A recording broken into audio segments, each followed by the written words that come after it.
Hello একাদশ ও দ্বাদশ শ্রেণীর শিক্ষার্থীদের জন্য আজকে নিয়ে আসলাম নতুন একটি টপিক্সের নাম হচ্ছে 1+1 = 10 কেন ব্যাখ্যা করো। যারা এখন আমার চ্যানেলটি সাবস্ক্রাইব করেনি প্লিজ সাবস্ক্রাইব করবেন, বেল আইকনটি ক্লিক করে রাখবেন, সবার আগে নোটিফিকেশন পৌঁছানোর জন্য বেল আইকনের অল বাটনটি ক্লিক করে রাখবেন। ফেসবুকের আমাদের পেজে লাইক দিয়ে রাখবেন, পেজের নাম হচ্ছে সায়েম ফরাজি। ওকে, কথা না বেড়ে চলে যাচ্ছে আমাদের মূল এপিসোডে 1+1 = 10 কেন ব্যাখ্যা করো। 1+1 একটি বাইনারি সংখ্যা পদ্ধতির যোগ।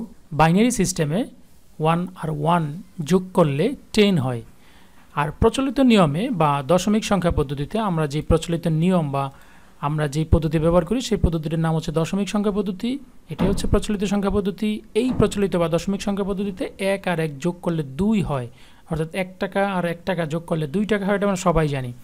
তো এটা একটা দশমিক সংখ্যা 2। এর সমতুল্য একটা বাইনারি মান বের করতে হবে। আমরা একটা মানটা বের করে আসি। বাইনারি সংখ্যা বের করার জন্য একটা সিস্টেম রয়েছে, সেটা হচ্ছে পূর্ণাংশকে ভাগ করতে হয় 2 দিয়ে। আমরা 2 দিয়ে আমাদের এই পূর্ণ অংশটাকে ভাগ করব। এই যে এখানে যে 2 বের হয়েছিল, এই 2 আমি লিখছি এখানে।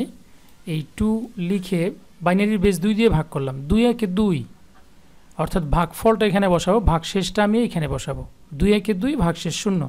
আবারও এই যে 1 আসলো, এই 1কে আমরা আবার 2 দিয়ে ভাগ দিব। 2 দিয়ে ভাগ দিই, ভাগ যায় না, দশমিক চলে আসে, পয়েন্ট চলে আসে, রেডিক্স পয়েন্ট চলে আসে। সুতরাং রেডিক্স পয়েন্ট বসানো যাবে না এখানে, ভাগ যায় না বলে 0, ভাগশেষ পুরোটা 1। এই 1 কিন্তু পুরোটাই এখানে নেমে আসবে, অর্থাৎ ভাগ যায় না, 1 পুরোটা নিচে চলে আসলো। ওকে, এখন এই যে অবশিষ্ট, এই অবশিষ্টগুলো কিন্তু আমাকে নিচ থেকে উপরের দিকে লিখতে হবে।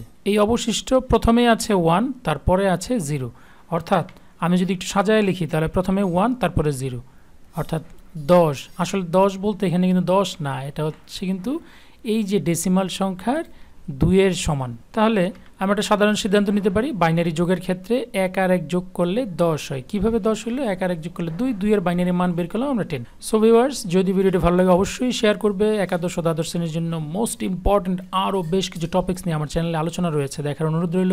সবাইকে ধন্যবাদ। আসসালামু আলাইকুম।